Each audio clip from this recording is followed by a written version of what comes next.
Live stream. You got it already? We're Okay, going so live. thank you My for first joining live. us. We're here with Chris Sorflaten of Fairfield, Iowa, and he is going to tell us all about beaver dams. His business is Leave It to Beavers. Chris, how you doing today? Real great, Hart. Thank you. Great to be here. I'm thrilled to have you because I'm excited about beavers. So in water and climate, I say that, we need to harvest rainfall. And, to me, there are about 5 different ways of doing that, including plant matter, soil health, minor earthworks, and animal engineers and organic matter. And the animal engineers, top of the list, are beavers. So we're going to talk about that. So in early North America, the estimates vary, but somewhere between 200 and 300 million beavers were in North America. And I've heard Joel Salatin say that there used to be 8% fresh water on the surface area of North America. Now it's down to 1% for various reasons, but partly because we killed beavers for pelts and then killed them because we wanted the land that they were occupying. And we're down to about 10 million beavers now, but Chris is here to change that. So, Chris, tell us how you got interested in beavers. Oh, beavers have fascinated me since I was a little kid. I used to play on beaver dams a whole bunch, and we used to walk up and down the creeks in the winter on the ice, and then we'd see the snowmobiles going on the ice too, and then we'd keep walking, right? And then there'd be a giant beaver dam, and that's where the snowmobiles would get together and have a big bonfire and a party at the beaver dam. So we were just kids. We would climb over the dams to keep going, but that was always fun to see those snowmobile parties. I tell you, you don't see those anymore. Because the beaver ponds are gone? Oh, sorry, what was that? You don't see what anymore? You don't see beaver dams on the bigger creeks anymore like you used to, because there's more drain tile, and now when it rains, it just when it rains, it floods for just a couple hours or a day, and then it goes back down to.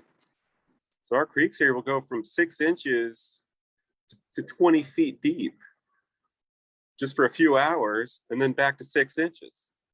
So there's just, it's not, so beavers can't dam on that. They just get washed out real fast. But you do see them in the creeks. So then, so I'm 46 now.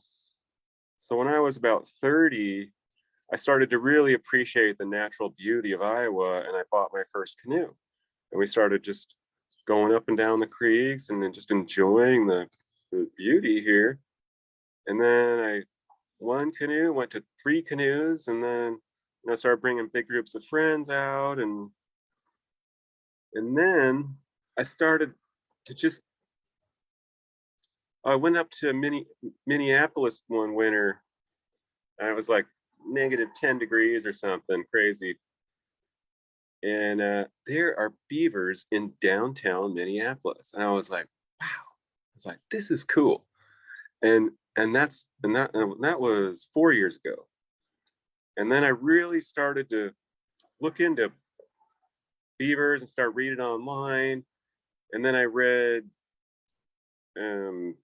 Eager, The Secret Life of Beavers by, I forget his name, but it was it just come out, and it was a real famous, popular book. And that's when I got introduced to the Beaver Institute. And then I joined the Beaver Institute and the Beaver Corps program. And then that took me 3 years to graduate. And so now I'm an official member of the Beaver Corps. And I represent the state of Iowa. So with the Beaver Corps program, we get training on how to keep beavers where they are. So like if beavers are flooding a lake or a pond or property, we have the tools to go in there and create flow leveling devices. So like we'll use different types of fencing and pipes to trick the beavers into not uh, um, where they can't flood it anymore, right? So it's kind of dangerous work. Mhm. And it's a lot of fun. And we're having to go diving under the water, to unplug culverts Wow. with like rakes underwater with diving masks. And Hmm. thankfully I have some experience in that. And when you remove that plug, there's Yeah. a lot of suction there, and Right. you could get hurt, and so we're really safe. Thankfully we haven't had any injuries, but I we like to joke around on the job site, like, what are you gonna do? You're gonna call in a giant backhoe to come in, and dig up the whole culvert, or call one man. Yeah. And so we have a lot of fun on the job, and So if you would tell us about like, how the dam is built, what does it need to be like? What do the beavers need in order to feel comfortable staying there? And so tell us a little bit about that. well, beavers will use so beavers are native to pretty much all of North America and all of Europe and Asia. So you have a huge array of different building materials, and beavers will use whatever they can find. They'll use rocks if there's rocks, or here in Iowa they use clay and sticks and logs. So here in Iowa they'll tend to build like on existing like bridge piers and culverts. Culverts are huge. They'll tend to build on places that already have structure. Mm. And like if there's like a rocky bottleneck, like an erosion control thing, they'll build a dam there. And so what we'll and then I noticed they'll actually kind of travel up and downstream, mining the highest quality clay. So they're going for that real sticky, dense clay, and then they're using that to pack into the dam. So that the beaver dam around here is like it's going to be at least half clay, half sticks, half clay, and um, then there's these little, they dig like little tunnels and stuff, like little waterways, so they can float sticks down and float clay down, and they're cool. They create all these little passages, and then they eventually turn into like little fish um, spawning grounds and stuff too.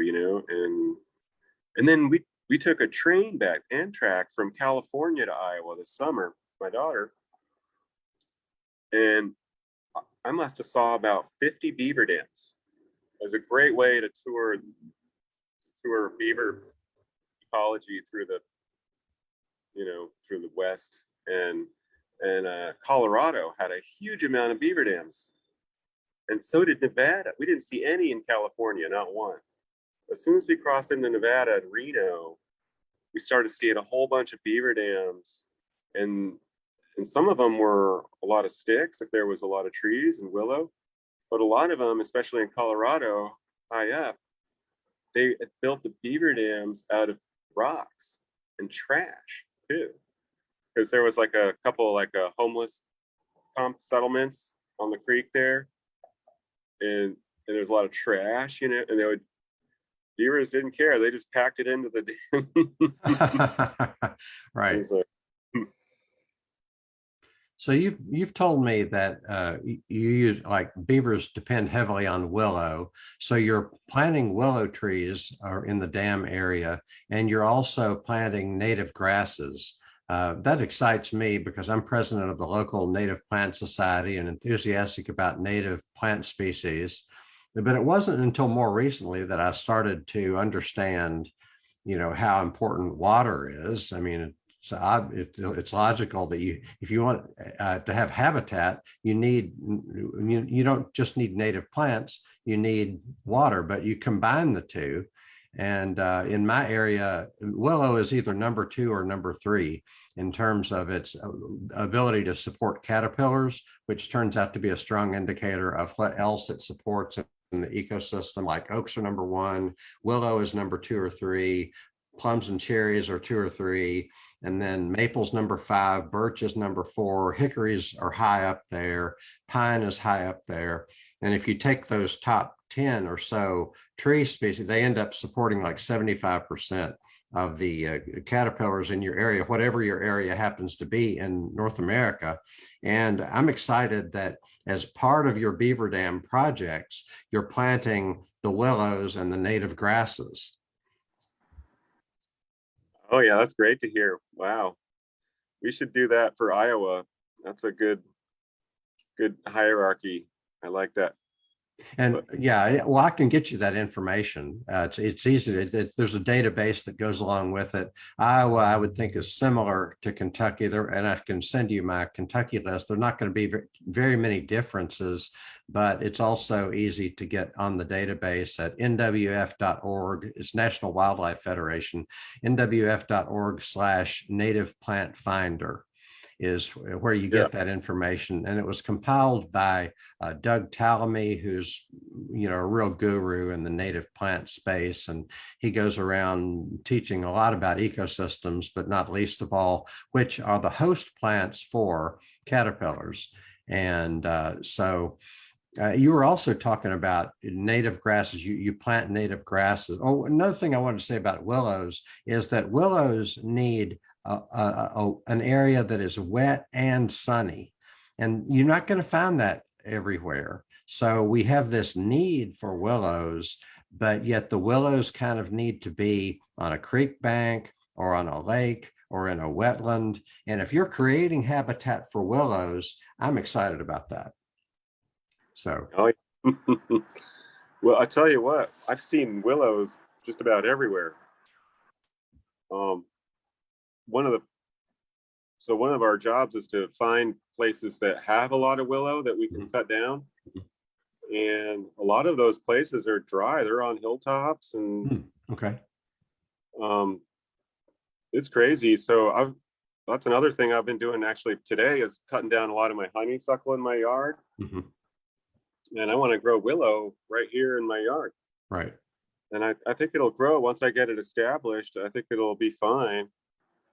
And then I can have caterpillars in my own yard, right? Right, exactly. And the caterpillars bring birds. 96% of terrestrial birds rely on insects at some point in their life cycle. And mostly they rely on, they have to feed caterpillars to their young because the caterpillars have a lot of calories in them. They have a lot of nutrients in them, and they are soft, so they go down the gullet easy for those birds that don't chew up the food before there are not very many birds that actually chew up their food before they give it to they thrive on caterpillars. And one thing I was wanting to ask you about is that you seem to be excited about acquiring new equipment for your business and being able to, to do what you need to do. So what is the kind of the heavy lifting that is needed in building a beaver dam? You talk about bringing in gravel and that kind of thing. Well, so if you don't have a truck, then you're going to have to kind of just use a shovel. And you don't have that advantage of just going and picking up, a ton of materials. And one cool thing you could do is to cut that. You can do a lot with a chainsaw, right? Like, so when you're building a dam, you want there to be sun for the grasses to grow and the willow to grow. So you're going to be cutting down trees, and what you want to do is cut down the trees and put the tree trunks into the dam. So you're going to want to like dig out the bank, notch the bank out so that you can lay your tree trunks in there and then you got that structure, right? And then you want to be digging for clay and rocks or whatever's in your area to build up your dam, and then put the rocks on top, and then have a log spillway, right? So that's what you do if you don't have a truck. And even if you do have a truck, you could do that. But that's the first step, is getting a truck. Then the second, the other first step is to get a chainsaw, and really learn how to use it too. It's a dangerous tool to have. Yeah. And you got to learn how to sharpen it Mm-hmm. and maintain your chainsaw. And then same thing with the truck. When you buy a truck for the first time, you'll notice that you're gonna have issues. You're gonna break it. So that's why I don't like people driving my truck, especially off road. Mm-hmm. I have one friend who has a CDL license. He was a semi truck, and I trust him. That's about it. Everyone else got to get their own truck, right? Mm-hmm. So I want everyone on my crew to buy a truck, invest their own truck, and I want everyone on my crew to start their own crews.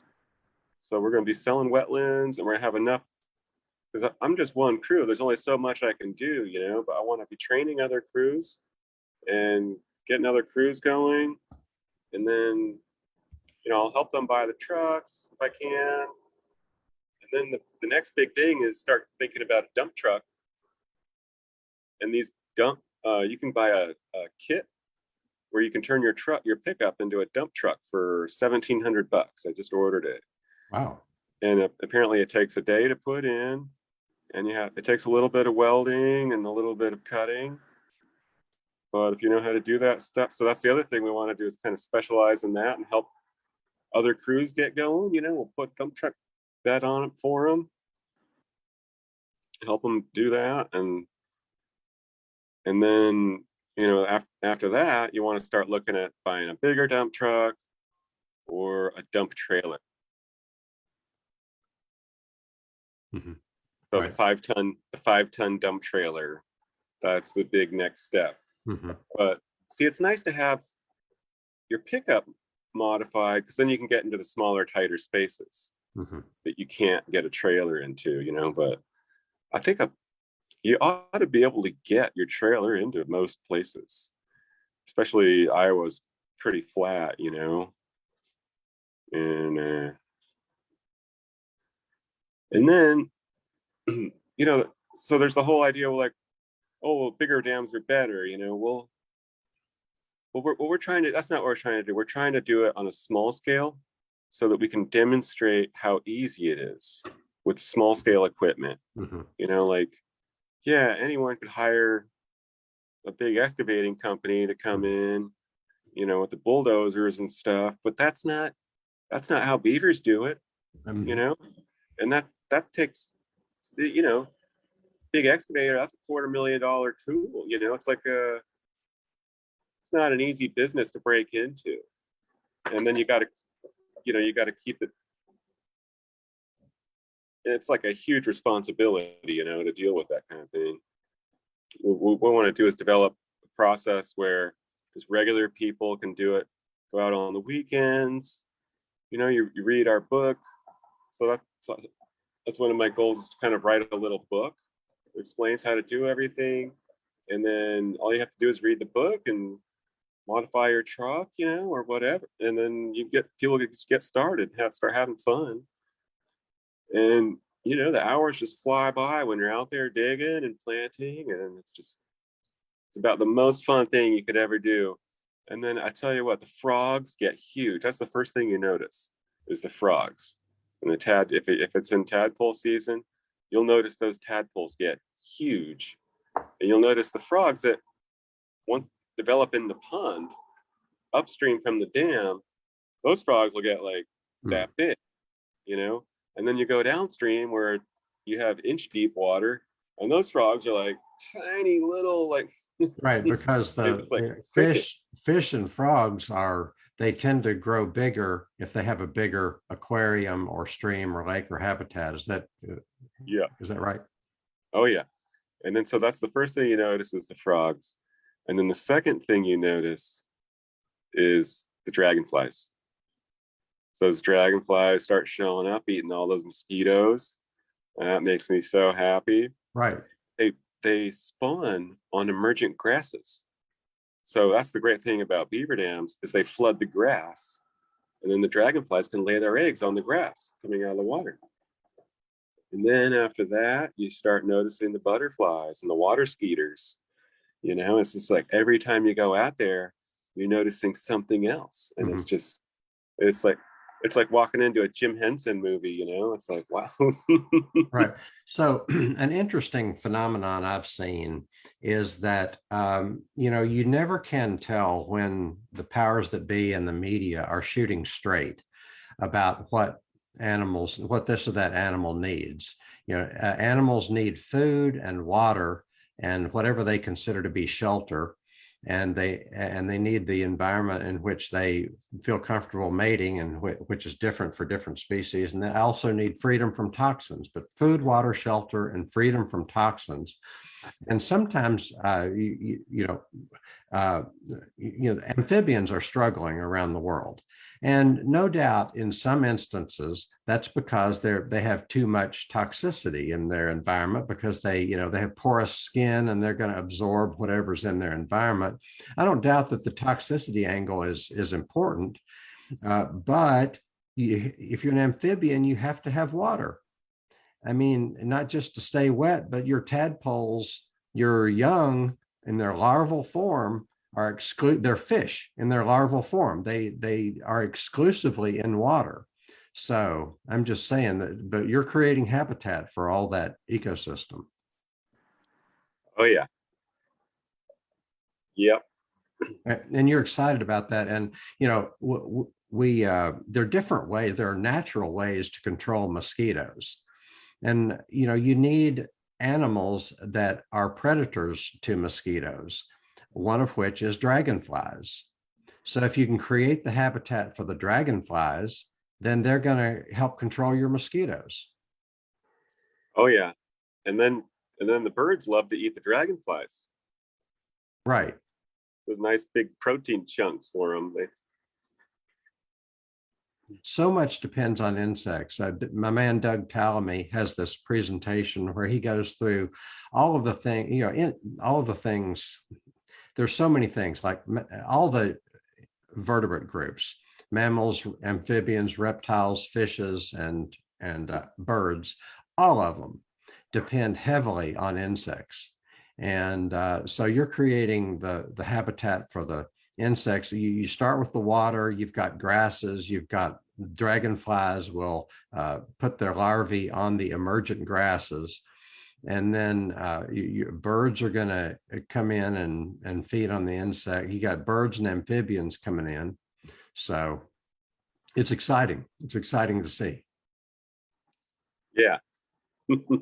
Well, you were telling me the other day about, in Iowa, when you were younger, you would see a lot more birds. And then there are stories about how, the sky would be dark with birds. There were so many of them. And we need to do what we can to bring some of that back as much as we can. So tell me about your younger experiences with birds, and or the history that you've read about. There's so many birds being in the sky. Yeah. Okay. So when I was a kid growing up here in the 80s, back in the early, I was born in 75. And I remember staring up, watching the big flocks of birds for so long that my neck would get sore. I'd be like, it must have been at least 10, 20 minutes. And then I also remember looking from one end of the sky all the way to the other end of the sky. You couldn't see the end of the flock. And you just watch, and you just watch in amazement, like, wow, that's a lot of birds, and then they're flowing east or west or north and south, and it was like, now I realize, like, wow, I was having like serotonin and dopamine experiences as a kid. Of course, nowadays kids get that from their phones, right? So, and then the other thing nowadays, the kids, now you see a flock of birds and it's like, you know, it'll last a minute or two and you're like, wow, that's a big flock of birds. And you're just like, wow, where did all the birds go? That's just silly. And then I was reading Mark Twain, because we're close to the Mississippi River here, kind of Mark Twain country. And there's Mark Twain quotes on the river and stuff. And Mark Twain used to talk about how when he would roll up in his steamship and the birds would get spooked, the sky would become completely black and you couldn't even see your hand in front of your own face. And then the birds were so loud, you couldn't even talk to the person next to you. A cacophony of just wild energy kind of thing. And then you're driving your boat through it, you got to slow the boat down. You don't want to crash into something. Mm-hmm. And then I was talking to this other old timer up in Wisconsin, and he was telling me back when he was a kid in the 50s, there was so many frogs on the road next to the creek that they used to have to get the snowplow out, plow the frogs off the road.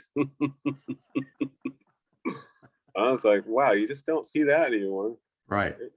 There's all these fun stories that I think it's great to talk about, and spread the story. It's like, you hear it's like, oh yeah, we're down to 1% birds, we're down to 1% fish. What does that really mean? I mean, it's hard to imagine. It's like these guys used to throw a rock into a bush and then take one shot from their shotgun and then have dinner, kill 3 birds in one shot kind of thing. Just great, like organic food, exotic animal meat. It's like, so back then, 100, 200 years ago, people are eating 50 to 100 different types of meat. Nowadays we're basically stuck with pork and beef and chicken and fit. It's like we don't have near the diet we used to have. Right. And then we start talking about health, like, geez, people used to be healthy, healthier. And then back in the my dad used to live in Baltimore, so when they were getting bombed by the British in the Revolutionary War, it was kind of a waiting game. They'd be there for a month bombing the fort of Baltimore, and then the Americans, they're eating great, they're going out hunting food, and they're at feasting, loading the cannons day and night, running around, and the women and children are hunting and fit, and everyone's just working together, eating like kings, and then you have these Brits on the boat basically just kind of starving and shooting bombs, and then and then it was like, and they just get tired. There's like, got too hungry and tired, so I had to go. And so there's these accounts of like homeless people in the old ancient Baltimore area eating better than the British naval captains. And I mean, even compared to the royalty today, like, you're eating organic free range meat, 100 different types of animals. Who eats like that nowadays? Right. Well, it's a myth in my view that industrial agriculture feeds the world. Industrial agriculture has had the effect of reducing the number of foods that we eat, the nutrients in the food. We eat less in the way of different, and even the foods that we get, the plants, the grains, the nutrients can only come from a biologically diverse system. The nutrients don't come from dead soils. Nutrients don't come from monoculture situations. But you've been doing this for a few years, Chris. What are some of the more interesting projects that you've had? What are some of the projects that you've done that are memorable and you'd like to share? Oh, well, let's see. we did well. The last project is the most interesting and the most fun. So every project we do just keeps getting more and interesting and more fun. And this summer was pretty interesting. I mean, it was kind of like my worst nightmare slash most fun. Like I'm the kind of guy I like a challenge, right? So there's this pond that's flooding. You know, I mean, just imagine you have a pond that's flooding with a beaver plug in the culvert, right? And imagine you have to dive down 10 feet deep to unplug it. Like, wow, that's scary, you know? I mean, you have to dive down 100 times to get it and really develop your breathing or get scuba gear or something. But scuba gear is expensive. So something just like that happened this summer. We had to dive down 5 feet, you know? and it was scary. And so I something like that, you always want to have a backup person there in case something does go south, you know, they can call for help or pull you out, you know, if you get your arm stuck in there 5 feet underwater, like you're gonna just need someone else there. So we got that unplugged, and then there was like a big whirlpool, and it was going like real loud, you know, suction whirl. and then it kept raining. It was raining 3 inches a day for 2 weeks. So it was filling up just as fast as it was draining. So that whirlpool was going all for 2. and then here we are thinking, wow, like someone could see, you know, people swim in this pond. We were like, you know, it's part of a community pond in a town called Vedic City. So we were like, what if someone heard that, you know, got stuck in there, one of these swimmers or kids? So we were thinking about like putting up sign or something, and then we were like, well, that might actually attract kids, you know. So we just kind of checked on it every day and kind of put the word out, and then so we lowered the water 5 feet, right? So beavers don't like that at all. They were not happy. And so they started plugging that thing up again right away. So we had to go in and unplug it about 3 more times. And then we built the cage around it. So we built like a trapezoidal fence called the Keystone fence. And then the beavers actually reached through the fence and dammed the culvert again, like with long sticks, you know. So I had to build another cage around that cage. So it was like it had to be 2 feet away from the culvert. And then finally the beavers stopped trying to dam it. And then we started watching them, because so what happened, the water dropped like 5 feet. So then all their lodges were completely out of the water. And then so we watched them move the lodges down stick by stick into the one. And that's how we knew we did a good job, because I was worried they were going to just leave.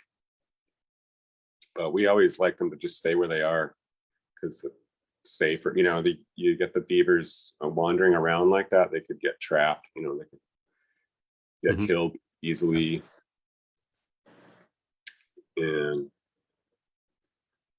And then so we went around, and then of course we do what we always do. We planted a bunch of willow and went downstream, and there was a couple beaver dams downstream. And this is one of my favorite things to do, is to pound willow into the beaver dams, because then it can't get washed away.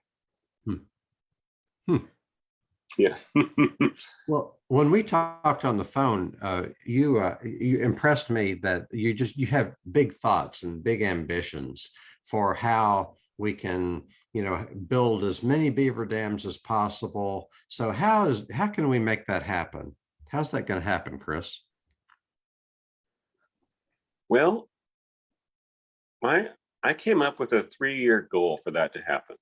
So the first year, starting right now, is I want to get published. I want to get some notoriety going. Like, I've been published in a science journal, Scientific American, whatever, just some kind of published author, right? And then I want to write a book, like an instruction manual book. So this is next year, based on the successes we've had with the dam building and, observations and stories, and make a fun book, and like also an instruction manual, so that all you have to do, and then I want to spend the third year traveling around promoting the book. And then the whole idea is to promote the book and create kind of a excitement, around it, and like, wow, have you read this book? It's like, it's a bestseller, and this guy's going to be in town, and his crew's coming to town. They're doing a demonstration here. They're setting up a beaver preserve in our town. Like, let's go check it out. And there's free pizza there, and live music, and it's fun. We're people out in nature having fun, just like Native Americans did. Mhm. And have some organic meat, and vegetarian food, and dancing kind of thing, and getting the kids out. Kids love beaver dams, What I mean, when I was a kid, everyone would just go into the creek and build dams out of rocks. It's Right. just fun. Yeah. So you read the book, and then you have the knowledge, and then you can just go out and do it. All you need is a shovel to get started, or a truck, and a chainsaw, and then it's like, these are the tools. So the book will train you how to use the tools, and we'll have a YouTube channel and a TV show. So I hired this gal in town here. Her name is Bonita Versh, and she was the lead designer for Rugrats and Hanna-Barbera, and Really? and a whole bunch of shows for her whole life, and she's famous. And so she actually designed my logo on my Facebook page. Awesome. So you'll notice, it's like, wow, that's a pretty fancy logo. And she did. So I met her. I was giving a beaver tour in a park, and when I give a beaver tour, I'll just kind of bring in anyone who's walking by, talk her ear off, and then she got really excited about it, and she drew me that logo. And then we got to talking, like, hey, why don't we do a kids show, And then there's this other guy in town who runs a studio, a voice commercial studio, and so he did the soundtrack for the Wolverine. He played Wolverine in the Wolverine cartoon. Wow. Yeah. So it's like, wow, all we need is like $10,000 to do a 3-second pilot show. And then we can use the 3-second pilot to raise, well, whatever, $80,000 to do a 10-second pilot, and then we'll use the 10-second pilot to raise more money to do a 10-minute pilot, kind of thing.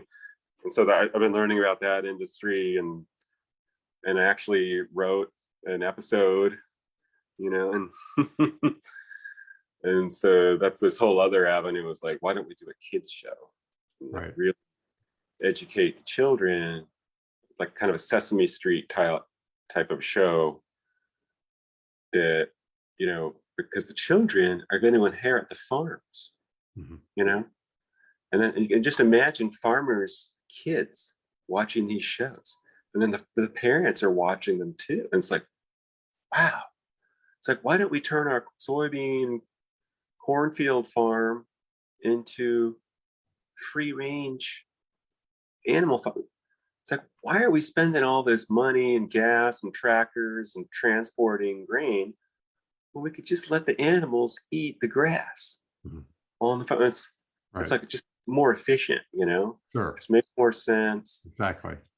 And then not only that, but then you can have beavers, and you can have fish and birds. So you're actually increasing your yield. Right. Like, oh, well, it's all about the yield. yeah, well, you're talking about corn yield. There's other types of yield, you know. Right. Don't you want to be out fishing in your farm and hunting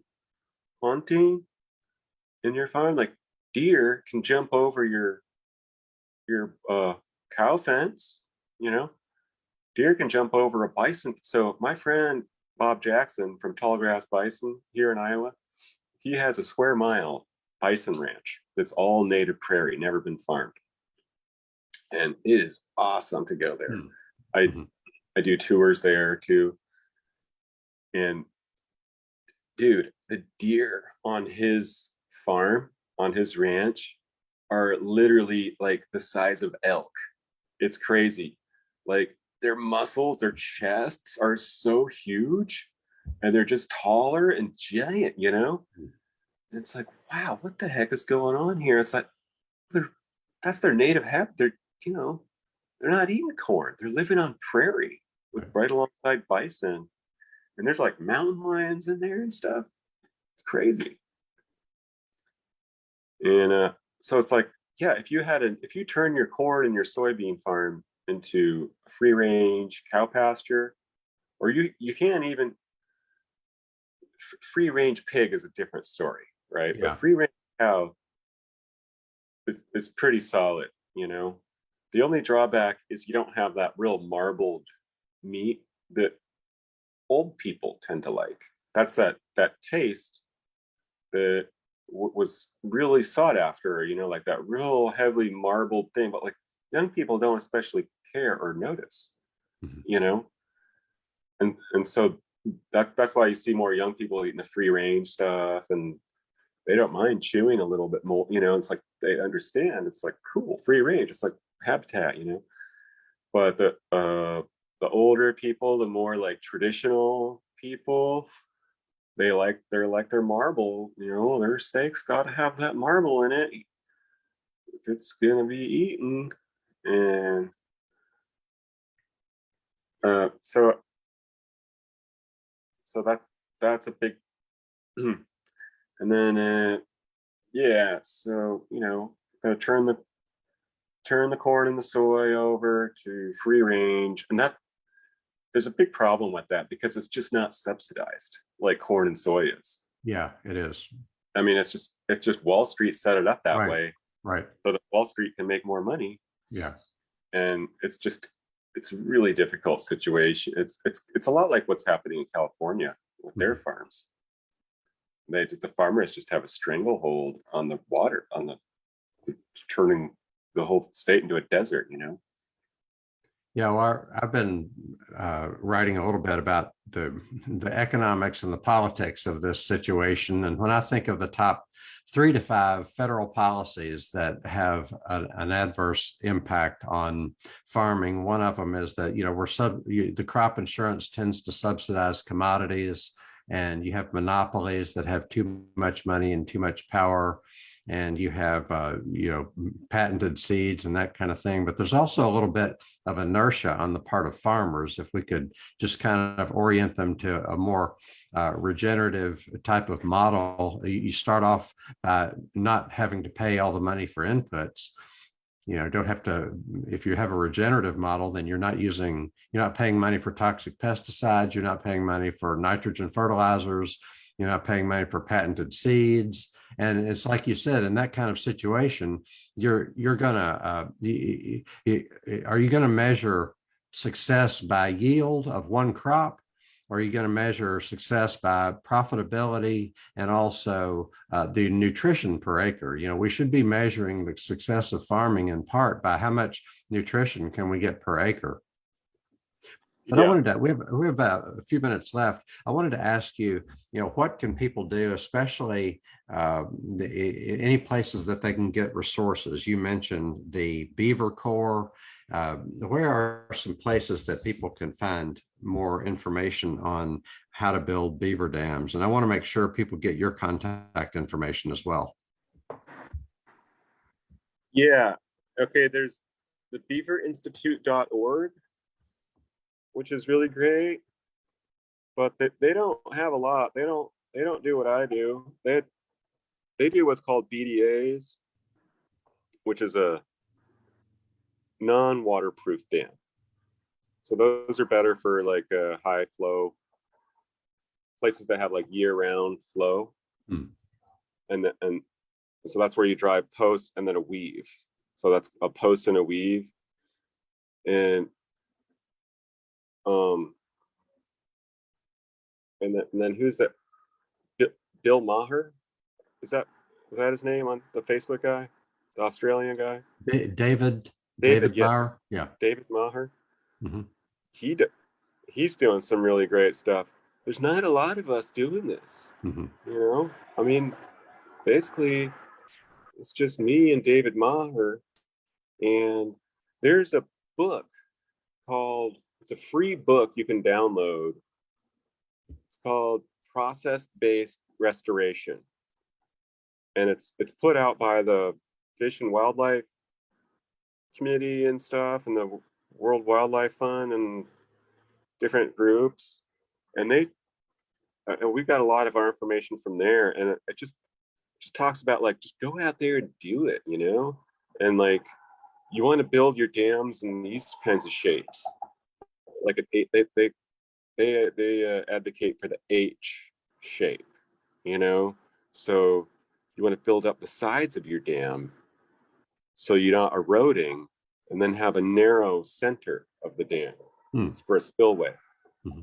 But again, that's for, you know, high flow streams, year round streams. So it's like we're going here in Iowa.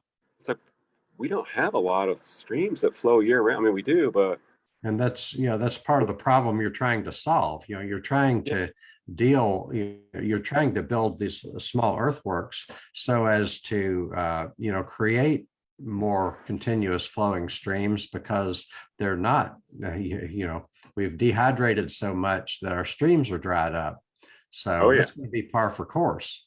That's exactly the kind of place you want to have some flow of water, but that's exactly the kind of place where if you're doing beavers primarily for restoration purposes, you're going to want to find the places that they have water, but too much of it runs off when it rains. yeah, yeah. So there's, you know, maybe 10% of the creeks here have year round water, but 90% of them just drop down to nothing for Mhm. most of the, you know, we're talking like inch deep water with 5-10 feet of erosion. You know, and it's like that's most of the creeks here in Iowa. There's drainage mud chutes. You know, it's horrible.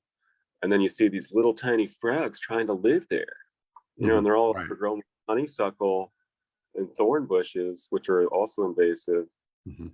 So, I mean, this is something people, you know, it takes hours of education to sell someone a wetland on the wetland idea.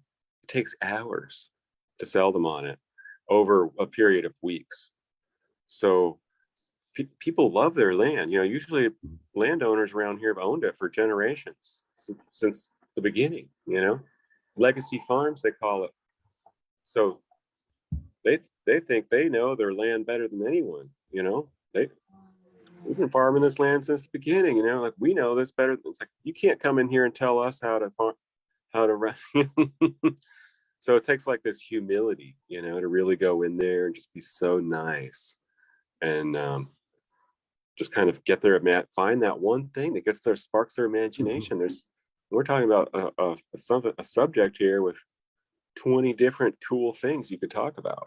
Well, So let's talk about just for a minute about how beaver dams can serve to can serve to recharge groundwater, raise the water tables, that kind of thing. Because one thing that reminds me about David Mayer's work in Australia and your work is that if you build the beaver dam, then you're going to that's going to raise the water table in that area.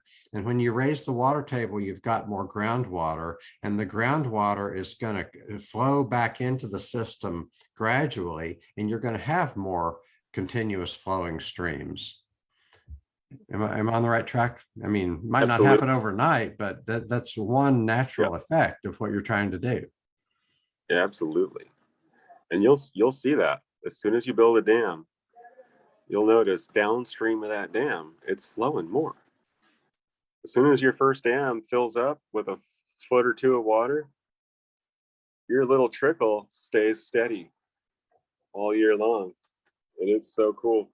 You can see it percolating through the dirt too. It'll go through your dam a little bit, and it'll go around your dam. So let's So that's why compare I and always contrast that. build it as Let's watertight compare as that possible. to, as opposed to if you have like, these big dam projects in California, Kentucky's got some, they've got them in Africa, they got them in Latin, dam projects, China, big dam projects all over the world. That the big dams are not what we need. We need more small dams higher in the watershed, instead of these big dams down in the watershed, which are just going to destroy the ecology and that kind of thing. But the small dams up in the watershed, they're going to catch that rainwater, and then the rainwater is going to be in the ground for groundwater. It's going to be gradually released, and you're going to have the vegetation along the streams is going to be stronger. And that's how restoration goes. So when we talk about dams, it's just important, I think, to distinguish between small dams upstream versus these big Right. disasters downstream. Great way to put it. I like that language. That's awesome. Well, when you have the big dams, for one thing, I mean, they disrupt the flow. If you've got any kind of fish, we don't have salmon much here in our landlocked states, but but any kind of fish is going to be, the dam is going to block the natural traverse of the fish. And so and another thing that the big dams do, okay, yeah, they provide hydroelectric power, or they can, but there's a climate cost to that, in that if you have the dam that covers a lot of square miles or square kilometers, then you're locking that organic matter into the ground, and it's going to produce methane for as much time as it takes to decay. And plus, big dam projects, they tend to benefit a few privileged people rather than benefiting the community generally. And it's just, when I think of how do you change the world, to me, 2/3 of changing the world is restoring water cycles so that people can farm and so that wildlife has a chance. So I think to me, that's the upshot, or at least that's the big picture benefit of what you're doing. And that's why I'm excited that you're not only doing the work, but you're looking for ways to scale the work.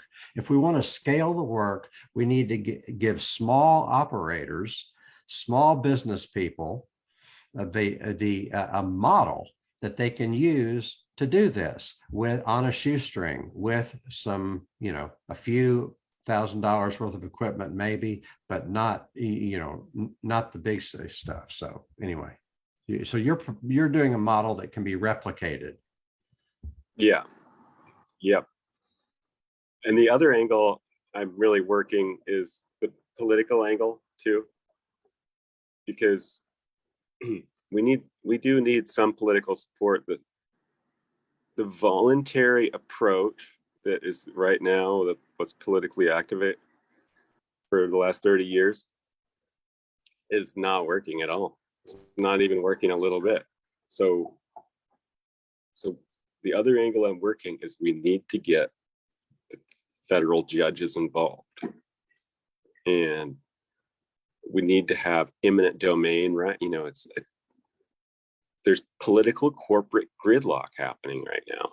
We need judges involved.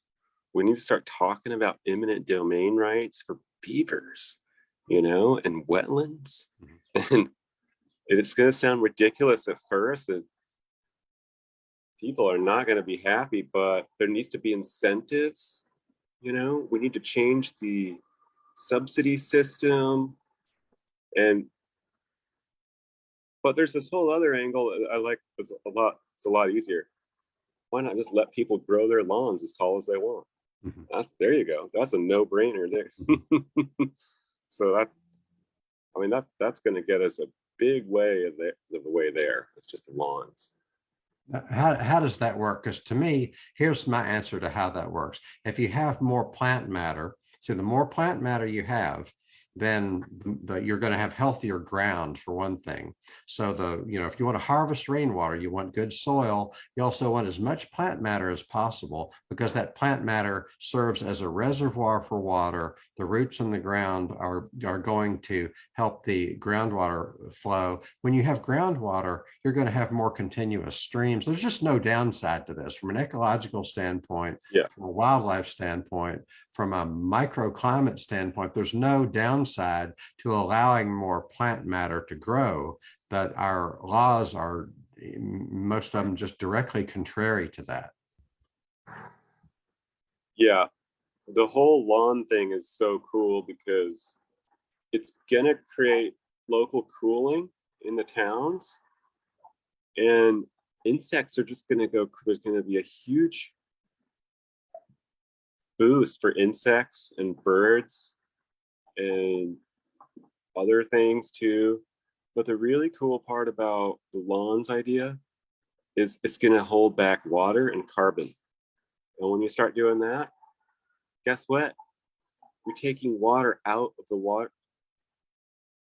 the ocean and putting it into the water cycle. Exactly. And guess what? And guess what else?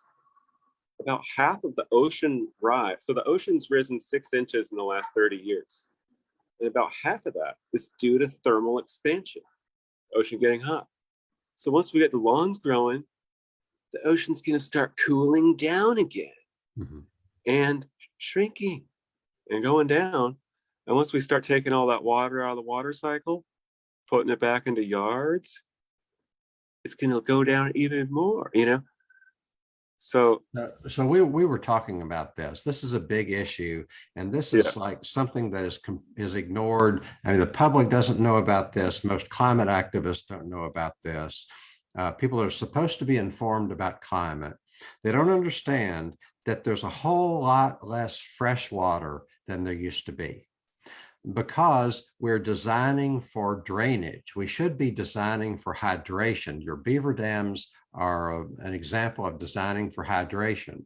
So the more that we design for hydration, the more of that rainwater is going to be captured and held for a time on the continents. And people are worried about sea level rise, and you were talking about there's only so much sea level rise that is caused by the melting of glaciers and ice caps and the polar caps. The rest of it 10% has of to this come from, go ahead. The ice melting is, they measured it, NASA calculated 28 trillion tons in the last 38 years of ice is melted. And if you do the math, that's only a half an inch. So, but the ocean's risen 6 inches in the last 30 years. So that's only 10%. Only 10% of the sea level rise is due to ice melt. And about half of it is due to thermal expansion. Ocean gets hotter, it gets fluffier, so to speak. And then here's the other fun one I found. We pump out more water out of the ground for irrigation, this aquifer water, than ice is melting. So I didn't know that either. Yeah, we're pumping 15% more water out of the ground than the ice melt. So no one's talking about that either. Right. It's like, well, that's not raising the ocean. I was like, yeah, it is. I was talking to my friend he has a PhD in hydrology. He's like, that's not raising the ocean. I was like, yeah, it is. It's not going back into the aquifer. Like, what do you think? Where do you think it's going, dude? It's like there's this huge amount of cognitive dissonance, Yeah. Like, and then you got the permafrost melting and eroding. You see these pictures of Siberia and stuff? There's 20-foot drainage ditches right now through where the permafrost melts. It's like, dude, you guys got to get some beavers up there ASAP. Yeah, right. Eurasian beavers. Yeah, so we're trying to. I need to text my friend who's in Ukraine and try and get Putin on board to get us out there this spring and plant willow, you know, and bring beavers out. So one thing, okay, you were talking about the pumping water out of the aquifers. Let's talk about the chain reaction that has. You pump water out of the aquifers. For one thing, there's only so much of that. You can only do that for so long if you're talking about irrigation. Yep. And then, so you pump it out, and then that tends to lower the water tables. That tends to make the groundwater, there's less groundwater. The streams are not flowing as regularly. If you have streams that are not flowing as continuously or regularly, then the vegetation along the streams dies off.